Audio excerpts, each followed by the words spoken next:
blankets pile high, tigers and slippers, Patty's got pie.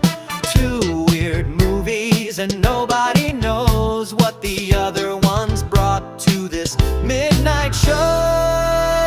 It's Patty Cake's pajama party picture show. In jammies and blankets, we're ready to go to mystery movies, the good and the bad. We laugh till we cry, or just cry 'cause it's bad.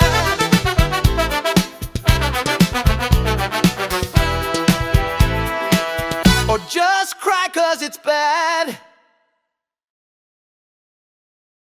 Hello, my darlings. Welcome back to the channel. If you are new, please come in, make yourself at home. My name is Patty Cake, and this is Brent. And welcome to the next episode of Patty Cake's Pajama Party Picture Show, where we watch wretched films and talk about them. And today was no exception to that rule. Yeah. In fact, I think this might be the first time we both chose horrible films. I mean, they were... Well, mine was better than yours, but mine was also grosser than yours. That's true. Yours was really gross. It had a lot of, like, really bad body horror. Actually, no, it had really good body horror, but bad in that it's, like, not pleasant to look at. Lots of limbs falling, being devoured off. Yeah, but we'll get to that when we talk about yours. So let's discuss our movies and what we chose to watch today. So I brought a film that I have been wanting to see for a while. I've not actually sat and watched the entire thing. I've seen bits and pieces of it on a couple of late night channel surfing. I came across it and I'm like, oh, what is this? And I watched like maybe 5 minutes of it and it's like, oh, okay. I'll watch that eventually someday. And I never did. So my film was called Robot Holocaust.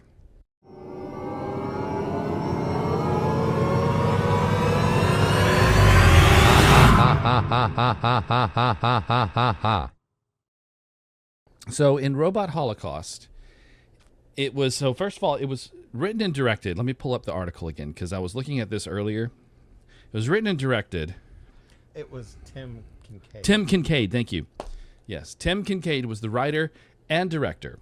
So he stated in an interview that he wanted his film to be unlike the regular late 80s post-apocalyptic films that were coming out, because there was quite a few of them at that time, and they all seemed to focus on this sort of dystopian, desaturated, very, what's the word I'm looking for? Beige. Bleak. Yeah, very, very bleak as far as its color scale. Mm-hmm. You know, which is supposed to, help sell the idea that this is a broken world with very little life in it left, so all the colors drained out, Lots of mud. Yeah, lots of mud, but he wanted it to be vibrant and colorful.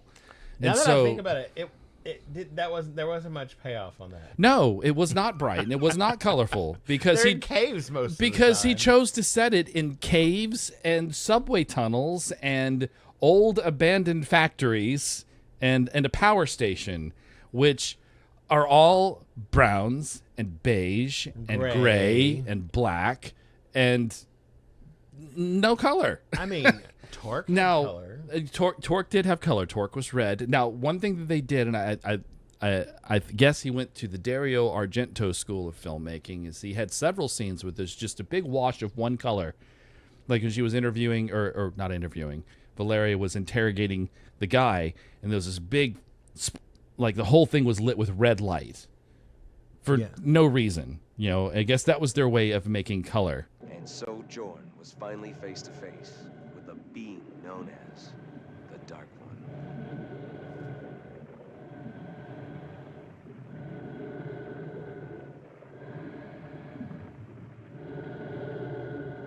He's sweating. It's like the biggest non-reaction I think I've ever seen. It still was very bleak. It was very post-apocalyptic, and you know what? It works for me. It works for Mad Libs, but not so much. Yeah, in a film. I mean, it Or works. you're trying to make it bright and shiny and. The thing is, like, if you're doing a post-apocalyptic film, it should not be colorful.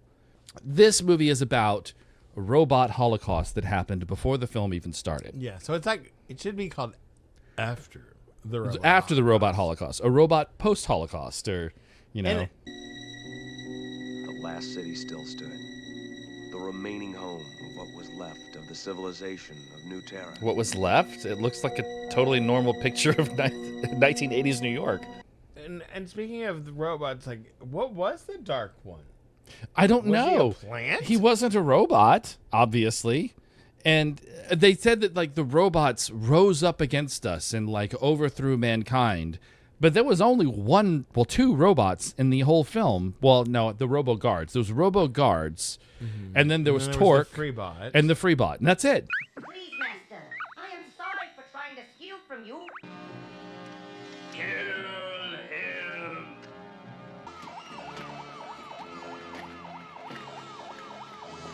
Everything else was humans, probably because they didn't have the budget to have real robots Little or robots people were just people in metal.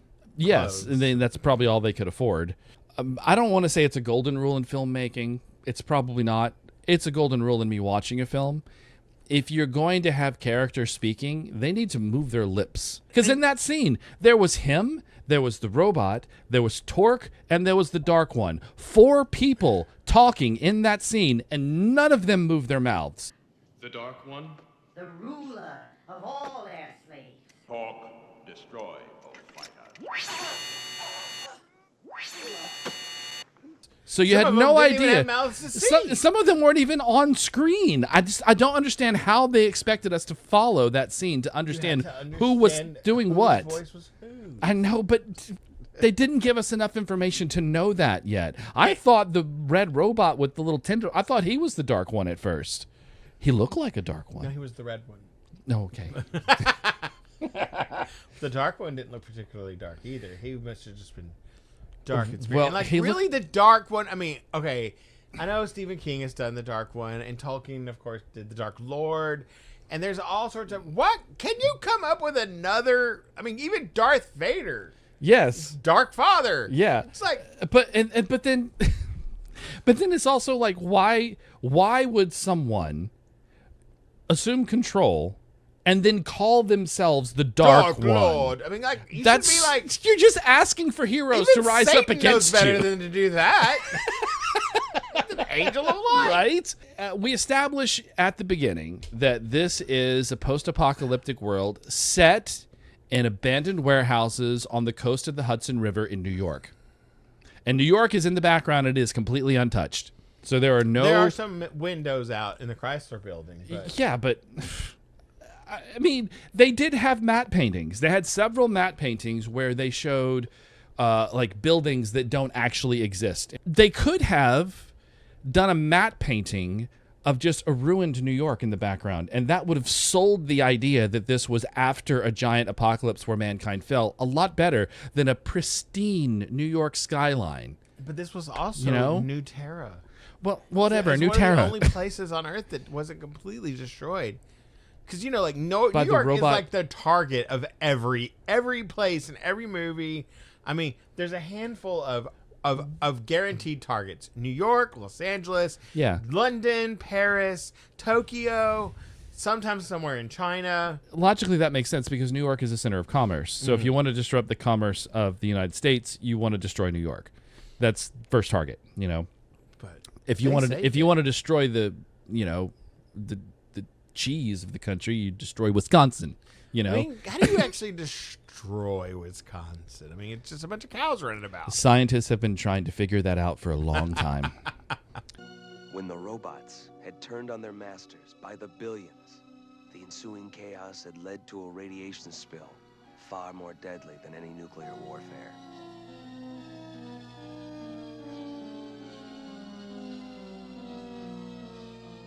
The world had been brought to its knees by the robot holocaust.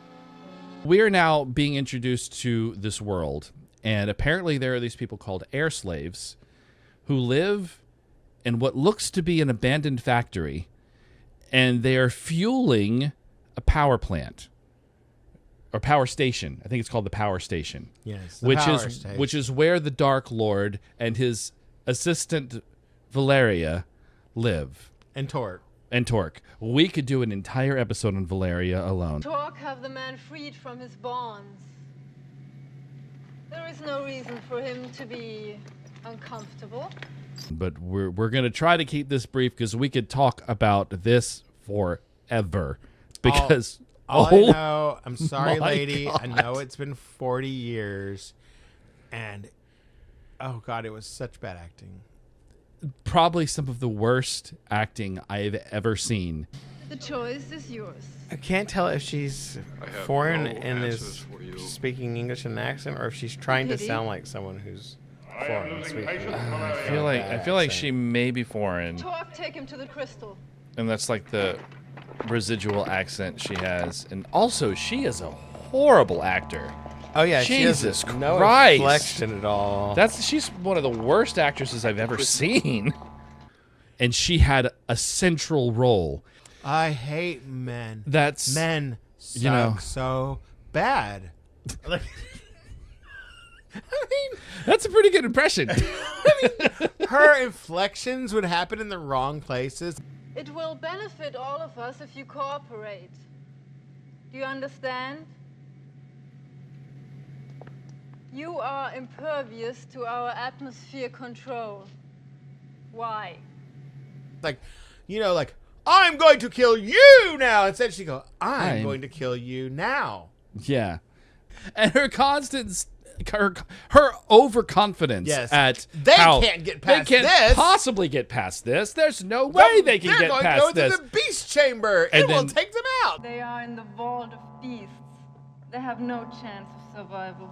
They have reached the chamber of despair. I'm impressed. They shall not come any closer. Of course not, Dark One. No, Dark One. They have only reached the gate. There's no way that they can proceed.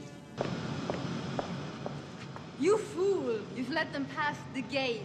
Your time runs short, Valeria. The guard bots will contain them. Probably the most menacing thing of all, so through the whole thing, was the really badly put together, like, tripwire. Stop!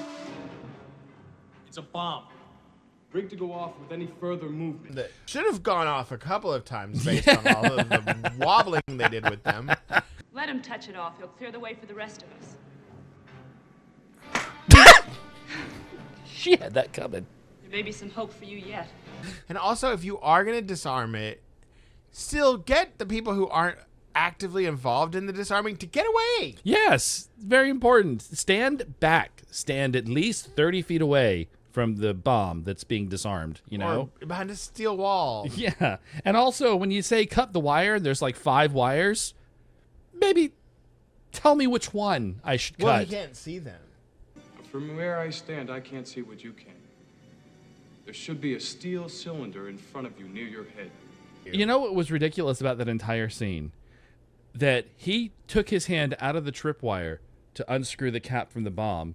He could have easily just taken it out of the tripwire and stepped back and then let the guy come in and disarm the bomb like he knows how to do. They could all go about 30 feet away and someone could just throw a rock over there and blow it That up. is another possibility, but that could have maybe collapsed the passageway and they wouldn't have been able to go any further. Worse but things have Valerio happened. would have been like, but they collapsed the passageway, They're Dark dead. Lord. They could never get through. They'll never get through the collapsed passageway, Dark Lord.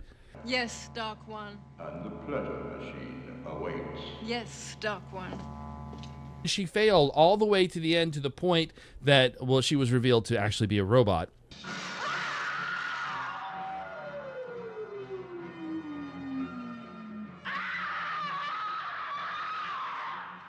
So she was a robot. And she turned coat, and she's like, we're just going to destroy the entire power station. And then she's and back. you along with it.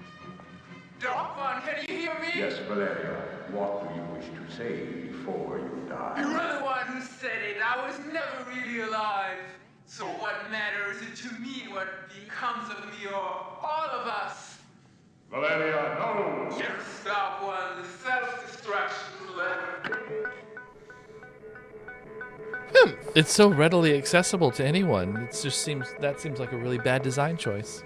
You know and what? then Never mind. You know I'm what? on your Never mind. side. I'm here to serve you, my Dark Lord. I promise I won't do anything stupid again. And the Dark Lord's like, okay, Valeria, but do not disappoint me. It's like, how stupid are you? Well, I mean, once it's all said and done, he's a freaking plant. It's not like he can really get around much. Well, that's true, but still, I mean, who cares if you There know was- everything that Jorn knew? You're not going anywhere. Okay, so that's true. So let's back up. We kind of went on the Valeria I know. trip, but it's fine. We needed to discuss her, and she's Homegirl. going to come up later, I'm sure. But let's talk about our cast of characters, our party of adventurers, if you will, who are dressed in immaculately clean costumes that do not look like they have seen any wear and tear whatsoever. I mean, okay, so think about a post-apocalyptic world where, like, pretty much 90% of the people are gone, and you live near the garment district. You have clothes for days. That's a stretch. That is a stretch. Okay? Here's the deal. If you want to make your characters look believable and you have a post-apocalyptic world, they can't be wearing clothes that look like you pulled them directly off a shelf and put them on and they're clean. They look like they were pulled directly off of a shelf and then ripped and then cut and then wrapped they put around them on them. themselves. So they look like they were rags and everything that they were using to make clothing, but they were so clean. They needed stains, they needed dirt, they needed frayed edges. They didn't have any of that. And it made it look incredibly fake, and it made that one guy's butt hang out. Oh my God, is his butt cheek hanging out? That's a lot of butt cheek. It's a lot of butt cheek. Tasteful side butt cheek. I mean, it was okay. Yeah, he had a nice butt. I mean, I didn't care that much. We have Guy, who's psychic and can telepathically talk to robots. One robot at least. One robot. If you wish to be reactivated, you will tell me what takes place below. And he never uses that power again He never, for the rest of the film. He has a whole entire fight with Torque, and he could have like telepathically taunted him. But he didn't. He didn't. He only communicated with the Freebot, and only once at the very beginning of the film. What was the point of that? Why didn't he just talk out loud? And where is he from? His name is Neo. He comes from the wastelands beyond the city. I mean, That's all I we had the know. impression that he has people, that he Yeah, came because he from. said he was going back to his people to bring them to recolonize New Terra And of course after the he's had Dark to go Lord was tell them gone. That he found his dead dad. Yeah, and he found his dead father. Which That was we the whole didn't point. find out about until he literally found him. Yes. Well, we knew he was looking for someone, but he didn't say who. Oh, okay. Because that's why he came to the air slaves. I'm looking for a man. Yeah, I'm looking for a man. And he found, with the air slaves, he found Crichton? Was that his name? Clinton. Clinton? Or Clyton. Clyton. K-L-Y-T-O-N. Clyton. Who was a freebot, was a robot who was free from the Dark Lord's influence. So he could do whatever he wanted. And he was useless. Well, I was getting serious Joan Rivers vibes from him. Joan Rivers? Like from Spaceballs. Spaceballs? Can we talk? Okay, we all know Prince Valium is a pill. Okay. Okay, so he was useless in every way other than having information that he shouldn't have. He's going on ahead.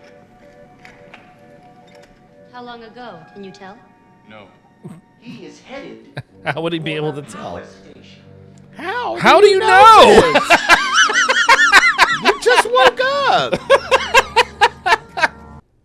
Somehow he knows things that nobody else does, and he shouldn't even know, And but then, he knows it. And then then he'll tell you things that he doesn't know.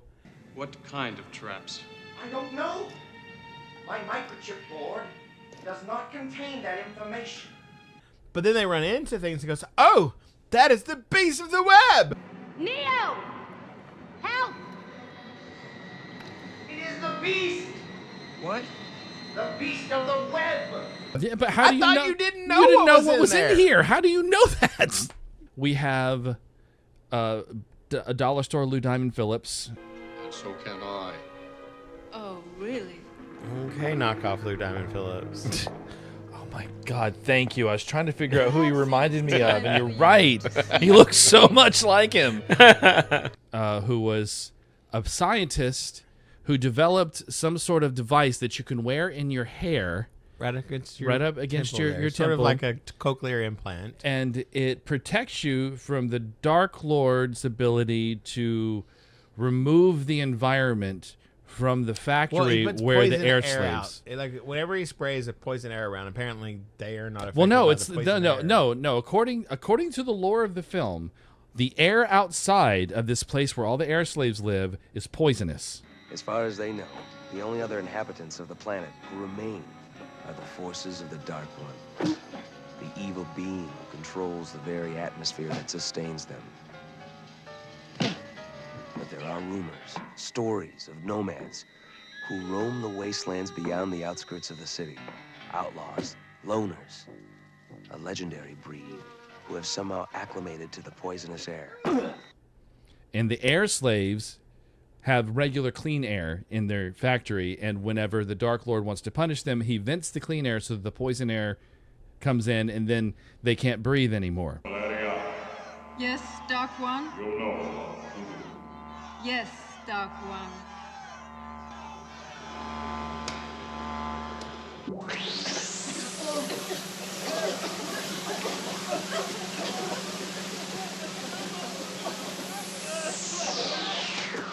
Pretend we're like the others. But the device protects them from that. I don't understand how this is supposed to work, because you can't use a device to make yourself able to breathe poison if it's attached here. That doesn't make any sense. Well, we don't know how deep it goes. It doesn't make any sense. It doesn't make any sense. I mean, maybe if the interrogator would have been better and he could have explained how the thing worked, then it would make sense. Very true. Very but true. He was very good at not giving and it then, away. And then his we daughter. also don't even know. Like, how did we get from? We'll get to the end of that, but how do we get from they're keeping him hostage to try to get answers from him to finally just tossing him inside of to just the absorb body him, snatcher monster? just to absorb him to gain his knowledge. Why didn't you just do that from the beginning? That's another thing. Doesn't make any sense. I know. Why did you even bother interrogating him if you can get all the information out of him just by absorbing him? Then just absorb him. Fuck it. Maybe it hurts to eat. Well, then they should have explained that. This movie was infuriating for me because they established in the first scene, in the first narration, that the air slaves cannot survive outside of the factory because the air outside is poisonous. But yeah, but if and you there hang are out nomads, with people that can breathe normally, you're okay. Apparently so. There are nomads outside that can wander. They've actually been able to breathe the air, and that's where our telepathic guy, our robot telepath, that's where he comes from. And then the girl, who is the daughter of the Lou Diamond Phillips guy, she has the device attached, so that's why she can breathe the poison air. And then they bring two people from the air slaves with them when they leave, and they can breathe just fine. Wait. Those are the mutants. No, I know, but these are people that were air slaves. How are they outside now? These guys? Yes. They spent the entire beginning saying how they can't breathe the air outside, and now they're outside, and they're not wearing devices, as far as I know. What is she? And who are these people, and how are they breathing outside? And then they meet a bunch of Amazons, and they can breathe just fine. So I think maybe the poison air is not real. I think it's just propaganda So to you keep just the tell air them you have slaves. poison air and make hissing sounds in there, and they all just like it's a placebo Mandela effect. It's a placebo effect. Oh, we can't breathe because it's hissing. If he wanted to stop us, all he would have to do is alter the atmosphere. Perhaps he knows we are immune. Not all of us. The Dark One may not know that. Well, I hope not. Kai is unprotected, and so am I. Well, the rest Then how are you breathing outside? What difference does it make? You are the lowest excuse. I mean, the film just literally acknowledged its massive plot hole. But there's our cast of characters. Oh, there's one more. We have the mute. So the Kai, the mute. So the Amazon women that they meet in Central thin Park. Skin, apparently. Yeah. The Amazon women that we meet in Central Park, they capture men and breed with them for purposes of procreation, Whichever ones to of breed them warrior happen women. to be ovulating at the time. Yes, and then they kill the men off afterwards. And Kai was their latest victim, and they cut out his tongue so he never speaks, which means he was the best actor in the whole film. Who is this woman who walks through the she-zone with male scum? She-zone? I speak to I walk with these men on a mission to save my father. another man. Have you no principles? Oh my God! I love my father. These men have promised to save him. No man is to be trusted. Now, the warrior woman, Years. she was an interesting character. She was a little infuriating because it's just like every single time any of the male characters had an idea, she'd be like, oh, you just think we should do that because you're a man. He's right. Why? Because he's a man? No, because he's right. Besides, if we sleep now for a few hours, we'll be that much more alert for what lies ahead in the morning. You're hopeless. A man tells you what to do and you follow his orders without question. Like, she was exactly the opposite of Wonder Woman. Like, Wonder Woman does understand that the world of men, there are bad men. But not all men are automatically bad. assume that all men are bad and Right. that all women are perfect. Right. And there are women in Themyscira who do sort of lean harder that way. There would have been women in Themyscira that would have been like, yeah, you are our jam, lady. But Right. this woman was... She was dogmatic. really over the top. She was very over the top anti-male. And was there anybody else? I think that's everyone. That's the whole party. I mean, there was the two characters that came from the air slave. They were the sacrificial characters because they both died. Yeah. So one died in the cave of worms. Oh God. Well, so much for him. Oh, come on. That was barely a... It smeared ketchup on his neck and he died. His wound is infected. What can we do?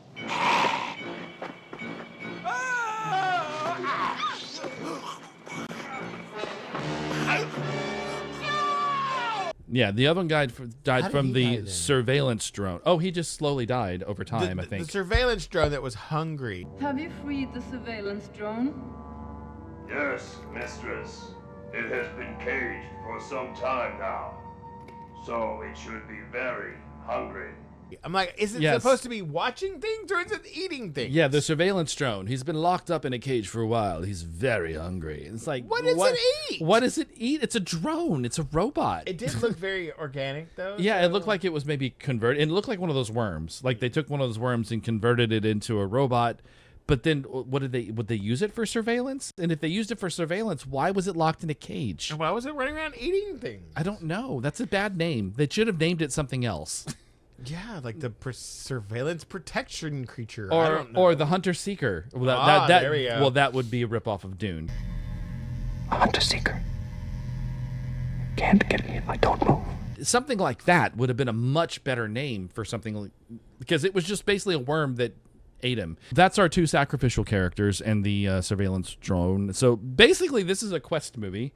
They're traveling from point A to point B and encountering problems along the way, all of which they're able to overcome relatively quickly with very, very little to Sometimes do. accidentally. Sometimes accidentally.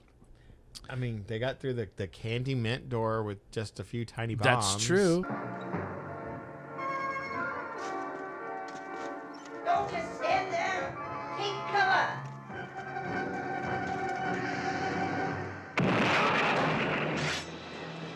They called it an iron wall, but it wasn't really a wall. It was a door. And the robot was able to get through that. He was able to get through the electrified door just by touching it and holding I think it. that the Dark Lord was able to hold so much power because there's so few people in the world that there wasn't enough to really mount a defense against this. And none of them had a Freebot as a friend to give them directions on what to do. And plus- Well, there's also the whole thing of Valeria when they had... So Valeria's room, where she was most of the time, it wasn't really her room, but it's where she was most of the time. It was basically just like a panel with a bunch of like you'd see in a factory or something, like with gauges and little knobs and stuff. But in the middle of it was something that they stuck on there themselves. There's this little glowing orb. And at first I thought that's how the Dark Lord was communicating with her. Like that was like his way of communication. But I think that was supposed to Was he represent like a Palantir or something? yeah, her way of seeing things, because he would ask her questions and she'd be like, "Oh yes, they're doing this." So, they have reached the chamber of despair. I'm impressed. How do you know? But there's no screens anywhere. You must understand that the closed captioned, televisions did not exist in 1987. Well, yeah, I know. I mean, they totally did. It's my point. I mean, it's like why couldn't you have just literally put actual surveillance of these people? You could have had some weird cunning camera thingies that were in the little camera bots. caves or- I mean, it's a robot holocaust. Camera bots that hide all over the place and allow the Dark scuttle Lord to see everything around. that's happening except in the for city. in the dark or not in a cave. They can't see in caves. Yeah. Like they made it clear that they can't see underground, but yet she knew every time they got past one of the underground obstacles. Yes, she always knew, or the Dark Lord knew and scolded her for it. And then she's like, but then they'll reach the next obstacle and they won't get past that. They couldn't possibly get past that, Dark Lord. Honestly, she should have seen the writing on her own wall a long time ago. I think she should have pieced out probably after her second failure. The pleasure chamber. I mean, it's so hard to resist the pleasure chamber. But she's a robot. Now we know this in retrospect. pleasure chamber was weird. Really large breasts for a robot. So there's this little thing they threw into the story for one scene. I think is just to have boobies. Deep in the power station lies the pleasure machine, a reward to those who loyally serve the Dark One. Pretty much one of those cage, like those dance cage that they have at nightclubs. So she stands inside it.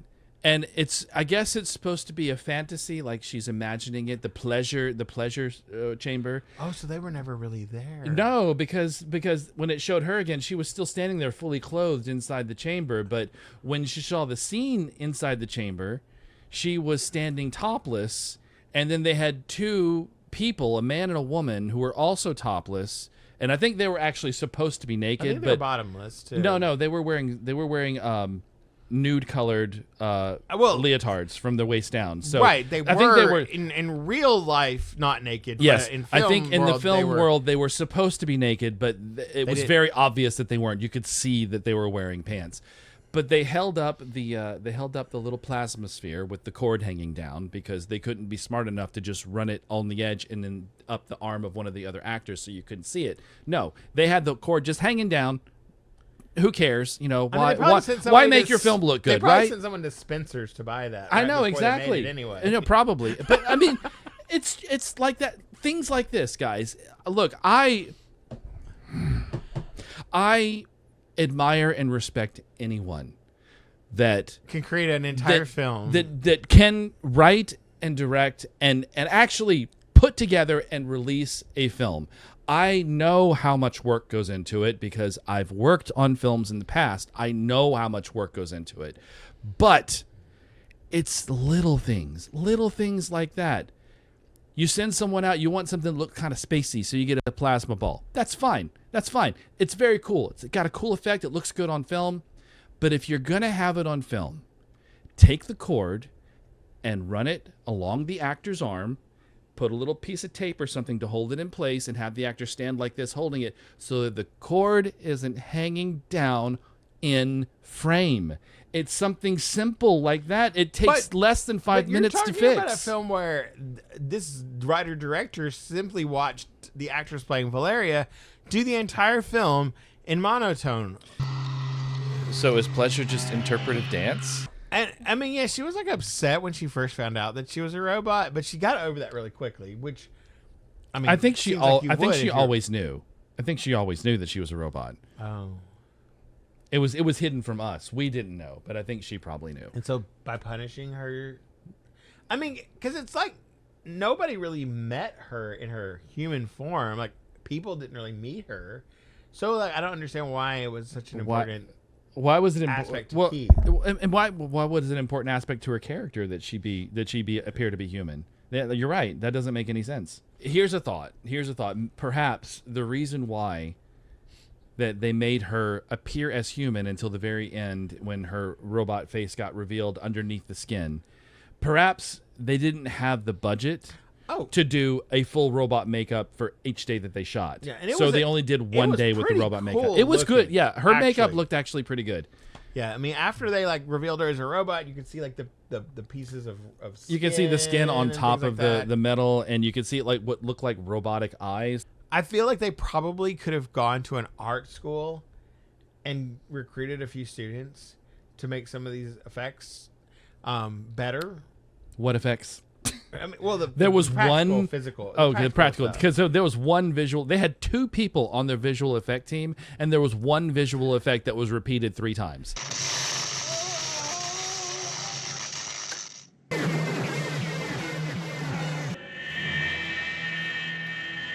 I feel like whoever put Torque together put a little more thought into They it. did. I mean, they Torque's put those little costume? rubber little tassel things on it. Not that a robot would need anything that looked like hair. No, and he kind of looked like a lobsterish. He looked like a Yes. lobster, which I'm fine with. I didn't have a problem with Torque's outfit. I thought his costume looked really good. He didn't really look robotic. He looked aquatic.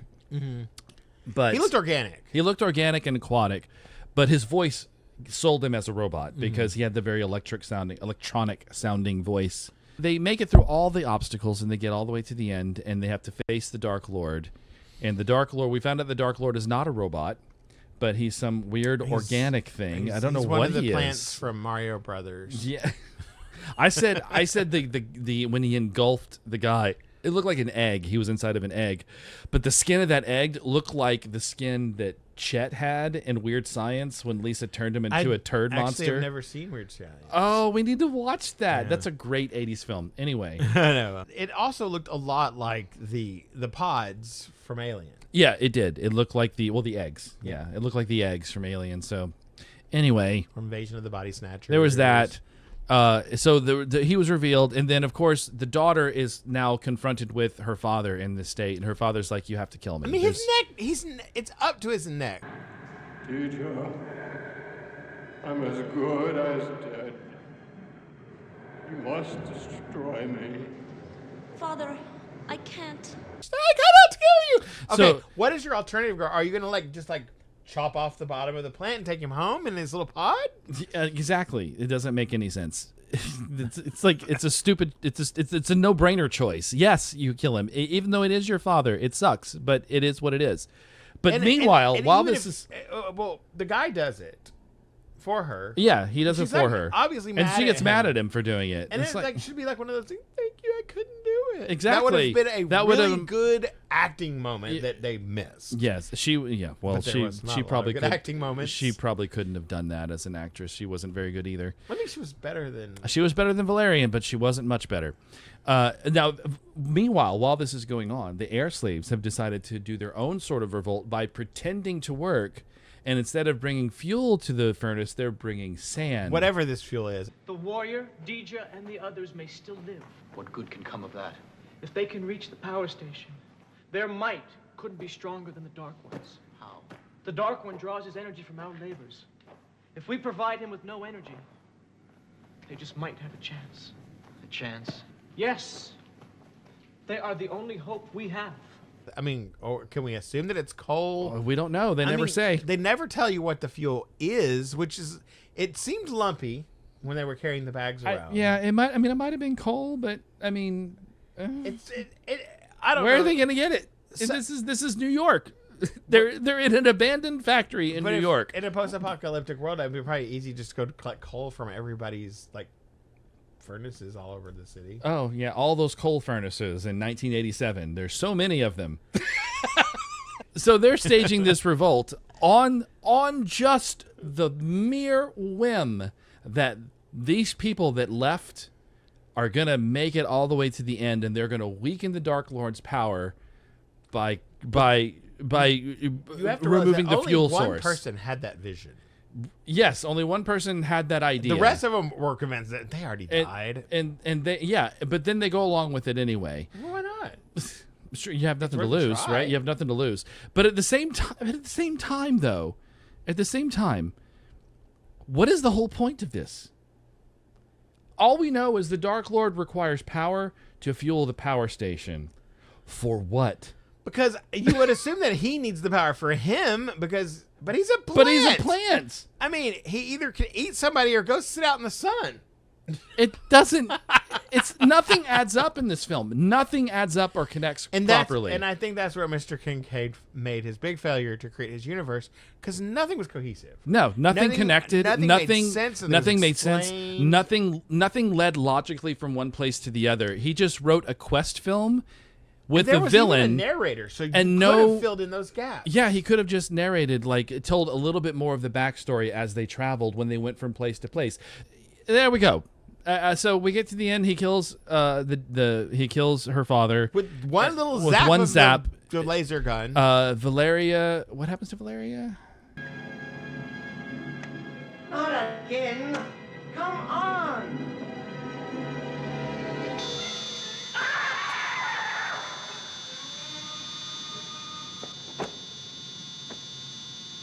So Torque was killed by our hero, Neo. That was the name of Neo, Neo. yes, which I'm sure that's exactly where they got Keanu Reeves' character. Of course. So Torque is killed. I don't remember what happened to Valeria. That we obviously kind of zoned out at that point in the film. I was kind of zoned out about halfway through. I was like, I am done with this film. I kind of feel like we should have gotten to see Valeria die, but he may not have realized how hated of a character that she would be. That's true. He may not. And not because of her character, just because she wasn't playing her character properly. Okay, Right. We did have a question about Miss Valeria, though. The air slaves realize now that they're free. I guess because they turned off their air for a second. Now it is time to show the air slaves what their treachery has earned them. We no longer need them. With the knowledge of John and his daughter, we can power the station from within. The time has come for all of them to die.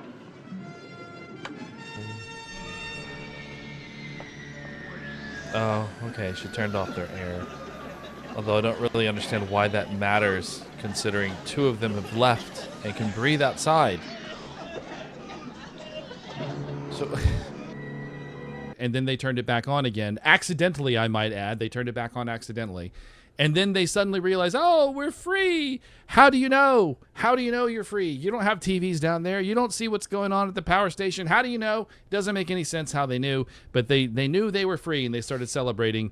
And then Neo goes to get his people to repopulate New Terra. And the robot, the Freebot, Clayton, is running alongside him, wanting to be his sidekick. And that was the end of the film. Okay, so 1 out of 10 would not recommend. Angelica, it's with the K. Jaeger or Jagger. Probably Jaeger. She might be German. She is known for Robot Holocaust, 1987. That's it. That is her single credit. Her single credit. So at least I got one wish. Sorry, Miss Jaeger. Acted again.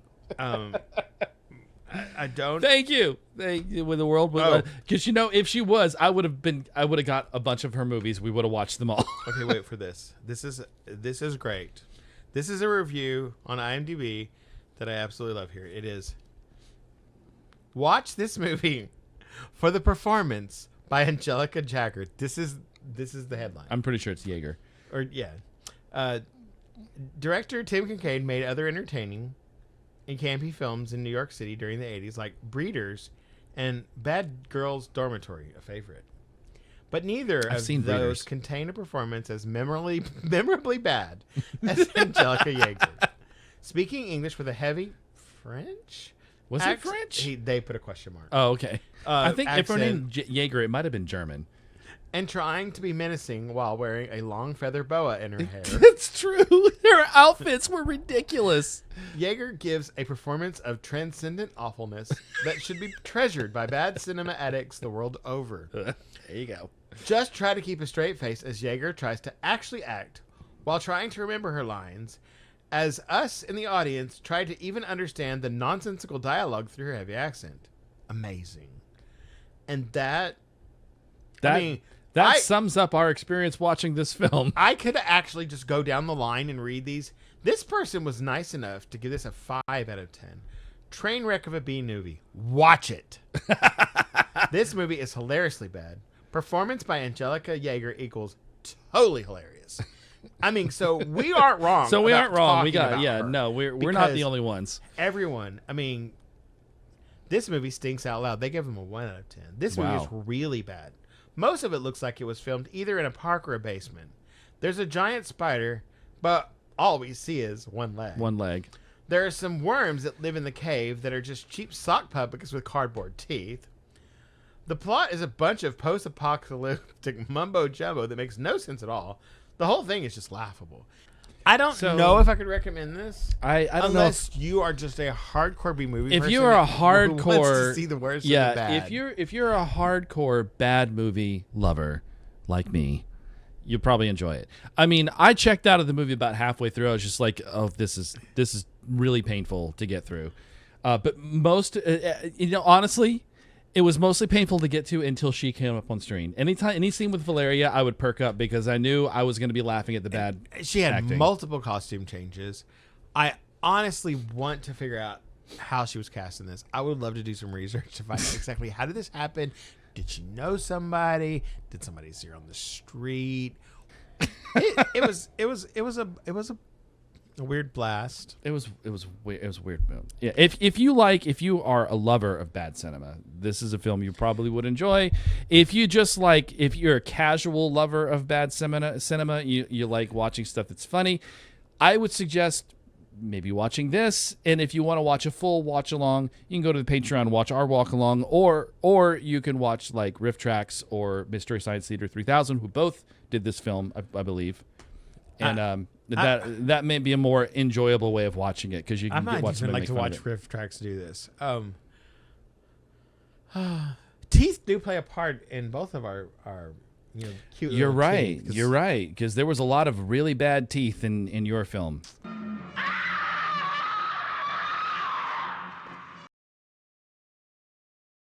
Well, tell us about Black Sheep, Brent.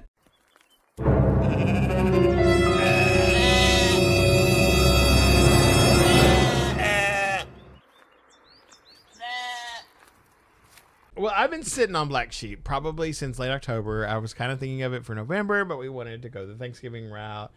And I even think I may have known about it before the Halloween film, and it was a great horror film, but it wasn't Halloween themed. So this is a 2006 New Zealand comedy horror film written and directed by Jonathan King.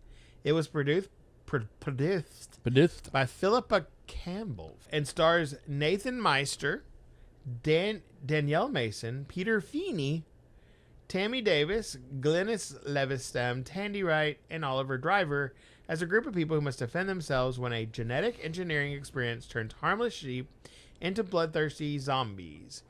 Though, I will say, as far as zombies go, these sheep were smarter than your average zombie. And it went beyond sheep zombies. At first, that's what I thought this was going to be. Like an outbreak film, like a swarm film, but with sheep.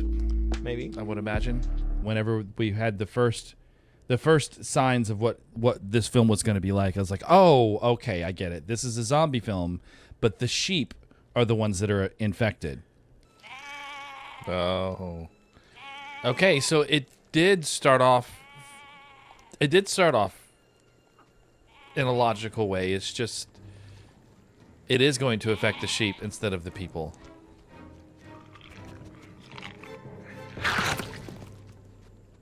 Rude. Right? But then they said, no, we're going to go a little bit further than that. And if humans get bitten, they begin turning into sheep. The practical effects in this film were stellar. I have to admit. Then they knew how to shoot it. That's another big important point. When they had like the big slaughter scenes, like the scene where everyone was at the meeting towards the end, and then all the sheep came in and started slaughtering everyone, like they did really quick, jagged cuts, really fast-moving cameras. So you got an idea of what was happening. You could see the practical effect, but it didn't linger on it long enough for you to tell how fake it was. There was one scene that was really great where this guy had clearly had his leg bitten off below the knee, and then he ended up trying to use his severed foot to fight off a sheep. Which was great. I mean, great. Yes. So great. The other thing that they did really well is if they had a larger practical effect, like a man sheep, they kept it in shadow so that you imagined half of it. You saw enough of it to understand what it was, but you imagined most of it. Like, you never really saw the sheep man in full. No, of course. And like, I you saw would him not. from behind. You saw him from like chest up. Right. And from a filmmaking standpoint, that's smart. Because if I was making this film, I wouldn't have done that either. You would have only seen them in shadow, and that would have been it. It definitely makes them seem a little more menacing. It makes them seem more menacing, and it also allows you to not spend so much on makeup because they don't have to look perfect. I expected to enjoy it, And I really enjoyed wasn't it. disappointed. It was a fun film. And as far as acting goes, it was pretty well acted. There was, I mean, you can tell these people weren't like A-listers. A-listers, yeah. They had their flaws in their acting. But let's characters. So who are our motley crew? We start out here? in the past, 15 years ago, and you basically see the youngest of two children, who obviously is sort of like the good kid, the good son. He's the one that seems to be able to handle the sheep dogs, learning everything. Yeah, and the sheepdog, and this is also like, and this is something. And we'll go through all of them, but this is something that I always say is an incredibly important part of script writing, which was completely lacking in the other film that we watched today. And that is, if you introduce things into the film, particularly in the first hour or 30 minutes to an hour of the film, in the last portion of the film, all those things have to pay off. Well, they all have to pay off. You have a few red herrings. It's okay to have a few red herrings, but if you introduce something and you do like a scene of it, like there's a whole scene at the very beginning of him stopping a single sheep and holding that sheep there with the sheepdog. Get down! Hold him! Hold him! Hold him!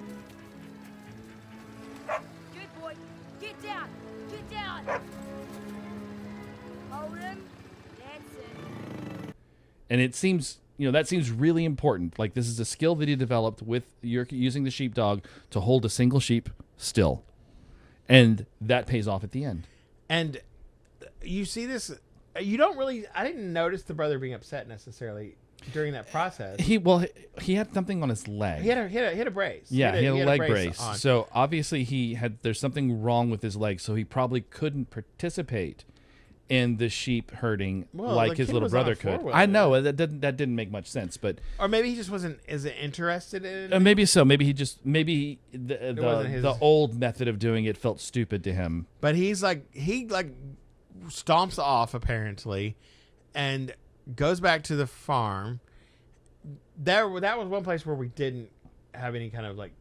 We should have seen the relationship between him and Dudley. Yeah, they should have ahead of time. They should have introduced the fact that the younger kid had a pet sheep named Dudley that was his pet. He loved him. Henry had a little lamb. Its fleece was white as snow. And everywhere that Dudley went, Henry was sure to go. And you're right. They should have established that before any of this happened. I mean, the older brother tells you it, but the brother shows up with an axe. The killing shows up. I mean, it happens off screen. You can hear it, but that's it. And then when the little brother comes back, when he does find him, I'm sorry, he's unrecognizable. He just looks like any old bloody sheep.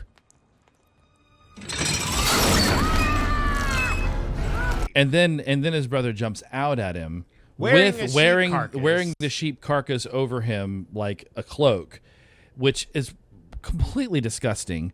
But apparently this equates to the kid growing up with ovinophobia. So he's deathly afraid of sheep, which moves away apparently. Doesn't make sense, because that would not instill a fear of sheep.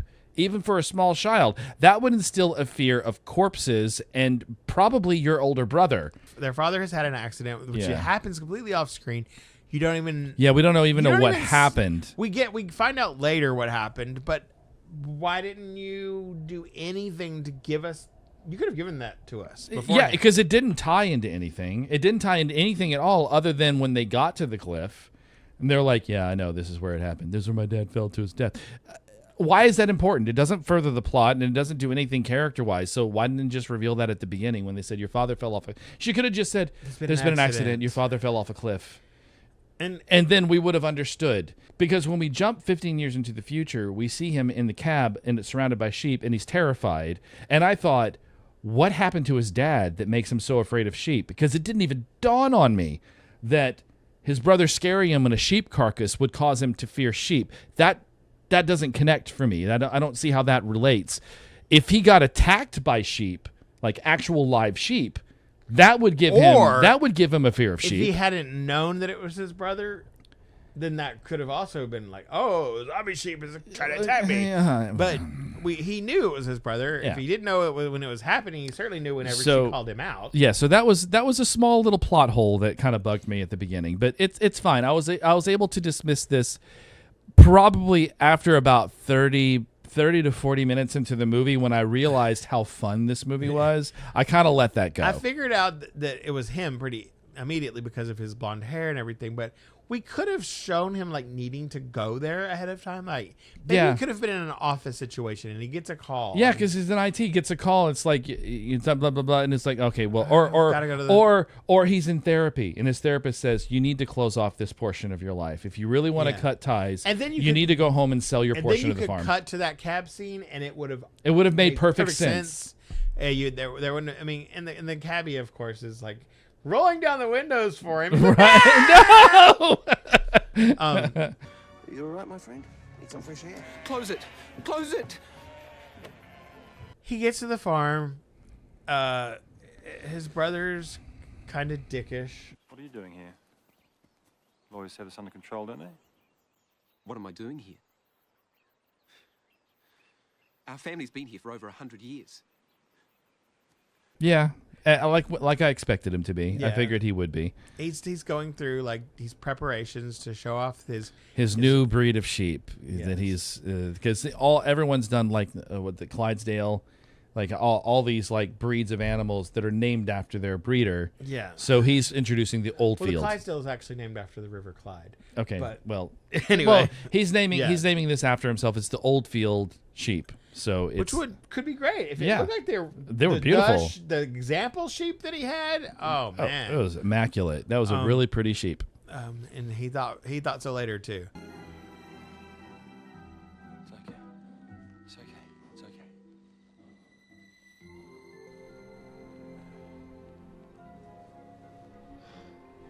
Yes.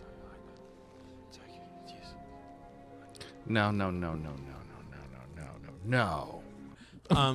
But Can we pause for a moment to talk about the New Zealand slang that was peppered throughout this film? Angus, hold your head in. Bugger me days. And these are the names that young men of the land recite as they take themselves off at night. Kia ora, auntie. Bugger me. One of those greenies bit me on my way up the hill. There for your honest, sonsy face. Great chieftain at a puddin' race. Aboon them all, you tack your place. Pinch, tripe, or fam. Many's the meal I've made of withers like you. Pull your finger out. We've got work to do. Where was my finger? I know. At first, well, there was this right at that moment. I think there was a farting sheep, and he's like, "Pull your finger," and I'm like, "Are we What? going to pull my finger, Joe?" I mean, no. But the sheep did fart a lot. Yes. which is yes. it's definitely Okay. a So major there plot one. line. That was a setup. Definitely bad. It's not funny.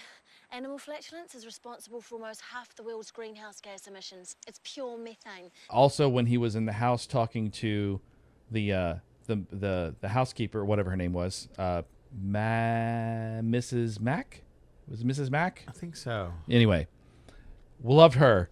Great actress. What a great character, great actress, fun both character. Very a practical old lady, and a few times just completely oblivious. Yeah, but she was chopping up innards, Yeah, and that was a good setup. times. That was a setup. And then she gave him his old shearing award that his brother was going to throw out because apparently, or actually maybe it was his dad's shearing award. Yeah, I think they were his dad's shearing awards, but he was also an up and coming Shearer, as a and child. he was going to be just as good as his father was. And she said, "You might want this." And he's like, "I don't know. It looks kind of dangerous, and I don't want to put that on my coffee table." Boop, setup. That was another setup. And I even go, "That's dangerous." And then he said, That was, setup yeah, it thing. looks dangerous. Yeah. And I was like, "Yeah, that's a setup." And then we've got the chopstick was a very The chopstick. subtle setup. That was a very subtle setup. I'm making watercress for the Japanese. Look, chopsticks. He meets his old friend. Yeah, a native Maori person. Yeah, and they head out. What are they heading out for again at the beginning? They're going somewhere because I don't remember what they were going out there for. I'm having the farm manager take you for a run up to the top. But I haven't been up there since the accident. I know. That's why you're going. in the meantime, they also introduced the other two characters.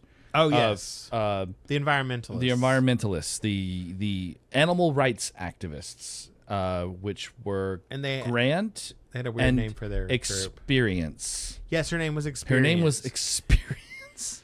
I would have thought that you, of all people, would appreciate efforts to deconstruct the colonialist, paternalistic, agrarian hierarchy that disenfranchises the tangata whenua and erodes the natural resources of Aotearoa. And I have heard of people using like everyday words for names. I've heard of harmony, which is a pretty common name. Okay, now, that's okay. And melody. I mean, melody is also a nice name, but Justice, Experience. Oh, that's a weird choice. But anyway, and we were also trying to figure out what would her nickname be? Like XP. But so in the meantime, Grant and Experience, they are going to try to expose the Oldfield farm for genetic testing on animals. I think this is supposed to just be reconnaissance. Yes, but Grant is a hothead and stupid and doesn't follow his own rules. And he tries to steal something, and he steals something that they're throwing away, something they're putting into refuse, which was an embryo, not an embryo, but I guess it maybe looked like an embryo. it was kind of an embryo. It was an unborn sheep in a canister. Or stillborn. I don't know. Well, it wasn't stillborn. It was alive. Well, it had his umbilical cord attached. Yeah. Ugh. Yeah. So anyway, he gets caught, and he's running, of course, and she does the smart thing and stays put so that they chase him. And he runs off and he falls and it shatters. And that's when we find out that the embryo is still alive. Well, it falls and it shatters, and you see it laying there. Well, in front of him. you see the canister laying there with the liquid dripping out of it, but you don't see the sheep. And then the sheep comes up over his shoulder, and it's a hand puppet, of course.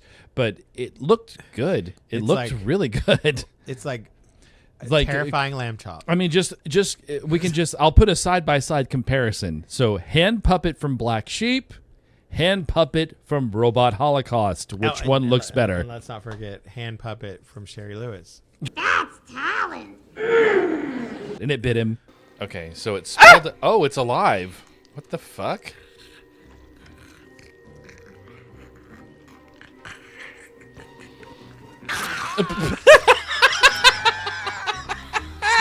And then that's when we were thinking, so is this going to be transferable to humans? Yeah. Is this a zombification virus that affects everything, or is it only affect sheep? And it's pretty clear how quickly. I mean, he gets like sheep eyes, and then we're like, uh-oh. Well, it wasn't like sheep eyes. They were glowing, kind of goldish. What made us realize that he was infected? First of all, the coloration. He looked like he had something wrong with him. With the coloration of the side of his face.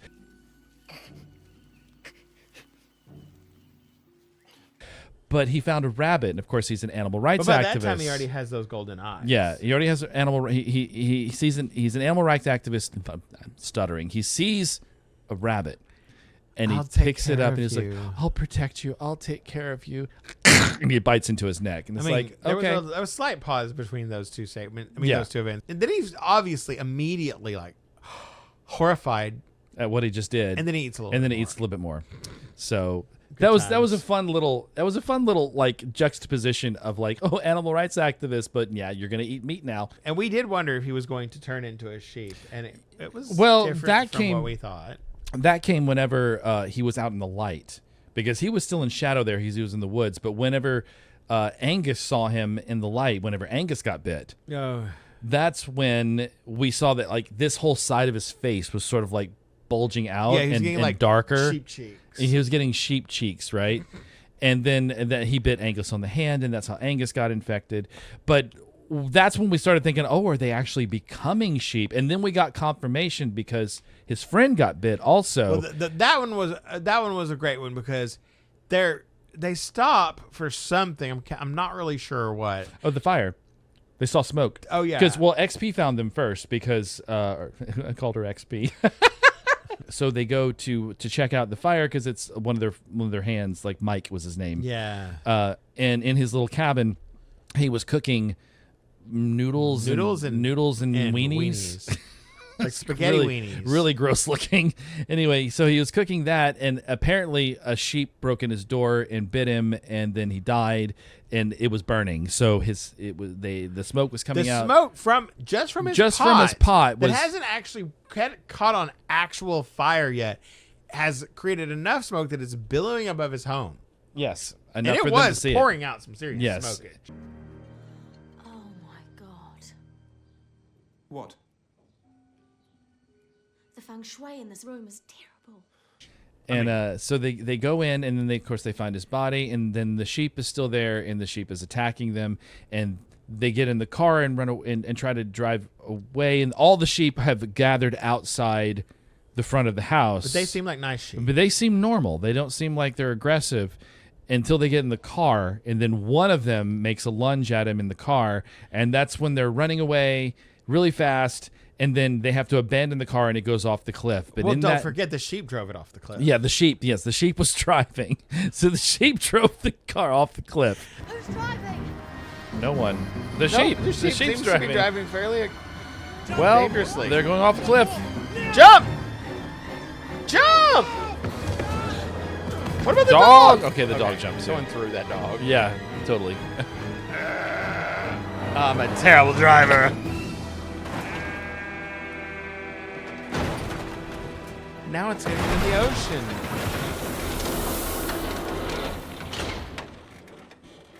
He got bitten on the rubber boot. We didn't know that at first. Yeah, because we thought his boots were protecting him, but apparently it got through the boot and bit him on his leg. He pulls the boot off, and he has a sheep foot. He has a hoof on the edge of his foot. I'll get a tip in the shop when we get back, clear it right up. The sheep did that. Then I'll get the vet to have a look at it. It'll be fine. We thought he was goner. Yeah, but she developed the scientist lady that was working for Angus developed and a you know, cure. It was so nice that the evil scientist lady at least was nice enough to create a cure. Yeah. Well, she knew Angus was infected. Also, I don't think she really wanted her sheep to be man-eater sheep. I don't. No, she probably didn't. As That makes sense. Well, you know what? So I feel like the offal sheep, those were maybe like experiments gone wrong, and like the pretty sheep was probably like that was the one that worked. Because I mean, she was, although she could call all the other sheep, she didn't seem to be like infected or anything. Well, she wasn't attacking anyone. Yeah. She was using the other sheep as an army, basically.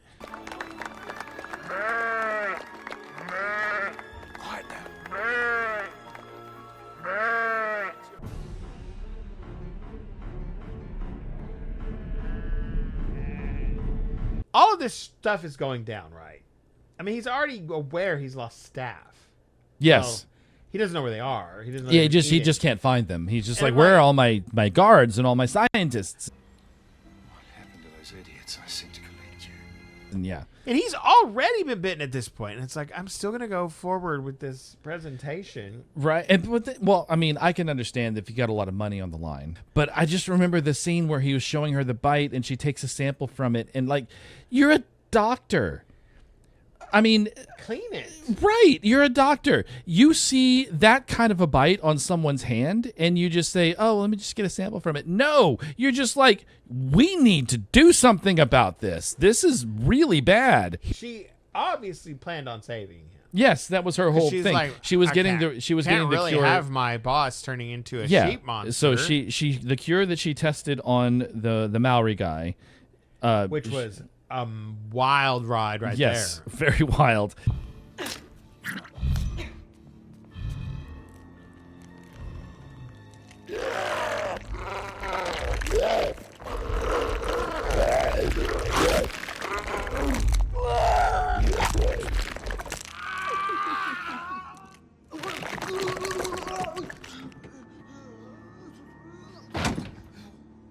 But the cure that she tested on him, she took it and she was going to go to her boss and cure him, but she didn't make it because the sheep got her. Like, okay, like they got everybody I know else. that there are crazy wild sheep going around. I'm the one who created them, whether it was inadvertent or on purpose.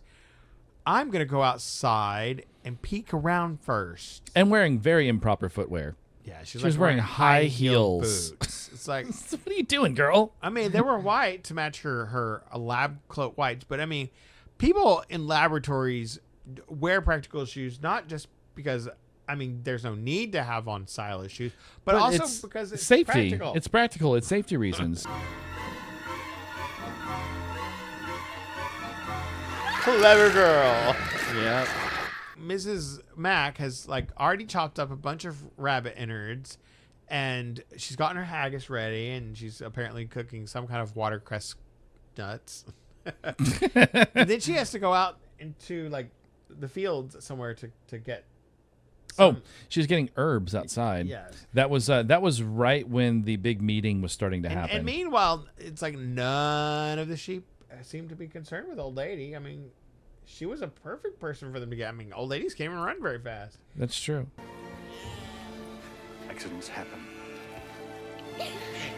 He Well, was he- very violent toward his brother. He's Well, like, also, violent probably came from the turning portion, but he Yeah. was very dismissive of his brother because his brother gave up his I half wonder of the if he farm. at least did he get his check? I mean, He tore it up. Remember, right before he. well, I looked because like he was going to, but I didn't think he did. yeah, oh no, he did because when they were standing outside the awful pit on the other side of the fence, he was like, you know what? No, I'm not signing over my portion of the farm because I want it back. Contract. Yeah. But I don't think a contract is binding if one of the people who signed it is dead. Well, if the contract requires payment and he doesn't accept the payment, then the contract can't be fulfilled. They fall. In a film of gross things, Oh, this was the the worst. absolute grossest thing. The both worst. Oh, so gross. So gross. Sorry. Oh, God, that's horrifying. At one point, he asked her if she's okay, and she's like, "Okay, I'm never going to be okay." Like, I'm with you, girl. I'm with you, girl. So what does she do? She pulls out her aromatherapy candle that she had with her because that's going to help. I don't see how that smell from that candle is going to do anything in that overpowering pit of When stench. she puts it like this close to her nose, she got it right up in there. But it's a good thing they had the candle because they he used saw it for a light. hole in the wall. He found a hole in the wall. They used it for light to go through some caverns, and then they also used it as a weapon to get rid of the sheep because lanolin is very flammable. Some of the people just died. But the people that got I think bitten, it depended on how much of them the sheep ate. or if they ate them at all. Later on, you find out that they've actually used their own DNA to do this, and then we get another one of the. There were several jokes. There was about many jokes about fucking sheep. Yeah. Don't wait for me. I'm not leaving you behind. What about the sheep? Well, fuck the sheep. No time for that, bro. Go, go, go. That I didn't realize that was a setup, but apparently it was. They did it a few times, and then finally, the brother, at the event where everything goes crazy, him and Mama are pretty sheep. They go back to his office, and I'm like, "Oh God, please don't tell me." I said something about how pretty she was, and I said, "And I think he thinks she's pretty too." And he's like, "No." I was like, no, they're not going to do that. And then they did. They did that. We thankfully it was off screen. We didn't see it happen, thankfully. But What are you doing in here? You wouldn't understand. But yeah, you heavily implied and quite obvious that when did when happen. little brother gets to the house to question him, and he's in the office with his sheep with no pants on. Yeah. Yeah, that pretty much seals that. pretty deal. much, and smoking a cigarette. And then he starts telling his brother how their very own DNA. Yes, they use their very own DNA. And he's like, Your "You idea. fucker," and he goes, "Oh no, It's just a sperm sample. And he's goes, like, "You wanker!" And he goes, like, "You well, gotta yeah, do what you gotta you do. gotta do what you gotta do." And I'm like, the old lady was out, doing the herbs, and she runs across Henry and Experience coming out of the woods where they've escaped with their lives. They're covered in stuff. They've already tried to clean themselves off, but they're still pretty gross. Yeah. Just in time for dinner. She has no clue. She has no clue everything's what's been falling going on. apart. But well, how could she? She's been in the house making haggis all day. And then she's out on the farm. And then she's out on the farm. She's getting herbs. Never got menaced by out any in sheep. by the ditch. She never, yeah. And so, but then she sees sheep eating people in the field. Yeah. And she's like, oh, that's not Yeah. Then we start getting all the payoffs that were set up at the beginning of the film. The haggis paid off because they used that as a distraction whenever Grant made it into the house. But then we get the next payoff, and Mrs. Mack's about to shoot him, and Henry has the trophy, and I thought, oh, the trophy's finally going to pay off. But then the chopstick paid off instead, because she's like, wait a minute. She grabs a chopstick and sticks it in his neck. Patrick's like, what did she do? Linguiba fa. Huh? Acupuncture point. Causes temporary paralysis. It either knocks him out, or if I did it wrong, it puts him in a coma. And he's like, well, did you do it right? I don't know. He's laying on the floor, isn't he? It was a really great line. They go up. Well, they go up to the balcony, and they see. Well, before that, this is where he has the whole confrontation with his brother. Oh, that's true. That's and true. while Those downstairs, yeah. They start calling to him from outside the room where he's having the calling. The sheep are getting in. We need to go upstairs. Yeah. So then sheep start trying to burst through the walls to get to him, and he's like, you know what? You and this okay, and this Beauty is Sheep can just this do is your the thing. this is the moment, or one of the moments, probably maybe the only moment in the film that I just could not understand the writing. Henry walks into the room where his brother is, finds out his brother's fucking the sheep, and Henry has a rifle, a loaded rifle in his hands. That's right. And he finds out the sheep are getting in, and he realizes there's nothing he can do to dissuade his brother or make his brother understand the gravity of what's happening. And he sees that his brother is actually infected. He figures that out, and he's just like, throws the rifle to his brother and leaves the room.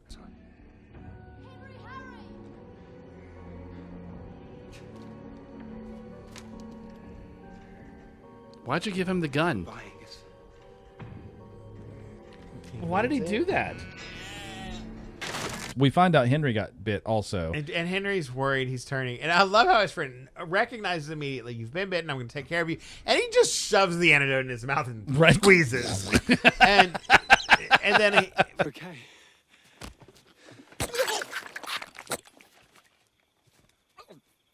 Henry does a much less dramatic de-transformation than he had done because, well, I mean, he was already going full sheep at that point. Right. So Henry didn't have to go very far to get cured. I mean, the brother has already had the big fight with him where Henry uses the dog, his powers with getting the dog to tame the sheep. And even though his brother is a man-eating sheep, he's still a sheep. He's still a sheep enough that for the dog to be able to heal so him. that was the payoff to that scene where he used the dog to keep the sheep And still. then They have a small prop plane on the farm, and the brother was going to use that to escape. Angus. But then he transforms before. But he transforms before he can. So he uses the plane as a weapon. So it becomes a very Indiana Jones moment where the plane prop, we think it kills him, but it doesn't kill him. Nope, he's back up again, and then here along comes Maori guy later on.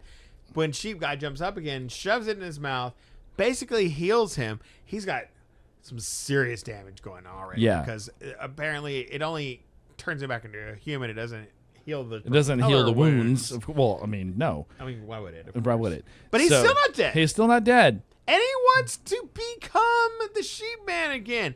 So he runs to his sheep in the It's barn like, where they're about to like either kill Take him or kill me him. again. And oh boy, did they take him. And I made a comment to Brent when I was watching that film, and I'm just going to let that comment play from the reaction right now. Yeah. We've been doing this show for, what? 6 months? About 6 months. Getting your dick bit off by a sheep was not on my bingo card. More farting. More farting than the payoff to that conversation with the methane and the greenhouse gases. They use the methane from the farts to blow up the barn. Get up behind!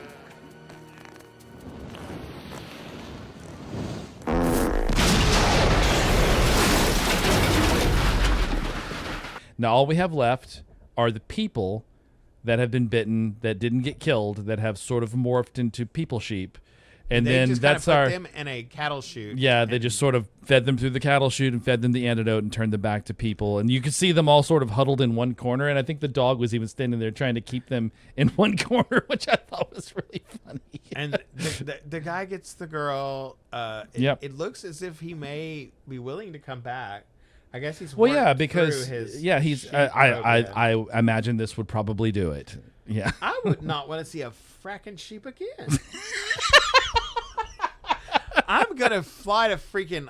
Where do they not have sheep besides Antarctica? That's a very good question. So they left it open for the sequel that the dog is potentially infected, or it may become a sheep, maybe a sheepdog, sheepdog, a sheepdog, sheep, a sheepdog, a sheepdog, a sheepy doggy sheep, sheepdog sheep, sheepdog, sheep dog sheep. That's gonna go at the beginning of the video, isn't it? Probably. As far as if we want to talk about as far as films that are like whether we would recommend this film to someone, I would say yes. I would probably recommend this film to someone. It was goofy, it was silly. If you take it at face value of what it is, it's sort of like a big goof. It's a goofy take on a zombie film. Yeah, I mean, it was clever premise. Because New Zealand does have a lot of sheep. They literally have more sheep than people. I will say, and I said it in the reaction, if you watch full reaction, I did say that this film was dumb. It is dumb. This film is very dumb. But you know what? I didn't really care. Yeah, because it was fun. It was just stupid fun. I would totally recommend it. I don't think that anybody who likes B movies would not like this. No. It actually went to the edge of B movie where it was almost out of B movie territory because there was enough of a budget in this that the effects actually looked pretty good. I mean, they looked great. I mean, they were creepy as crap though. I mean, and also ears don't stretch. No. Unless they've been burned badly. Yeah, well, wieners don't stretch like that either. I mean, they do, but not like that. No, I'm kidding. We're not going to have that in there. All right. Well, that's the end of this episode. Ladies and gentlemen, I hope you enjoyed talking about these movies with us. Make your own decisions. Watch them. Leave us comments down below what you thought of these films. And if you have any other films that you'd like us to watch, let us know in the comments as well. We would love to hear from you.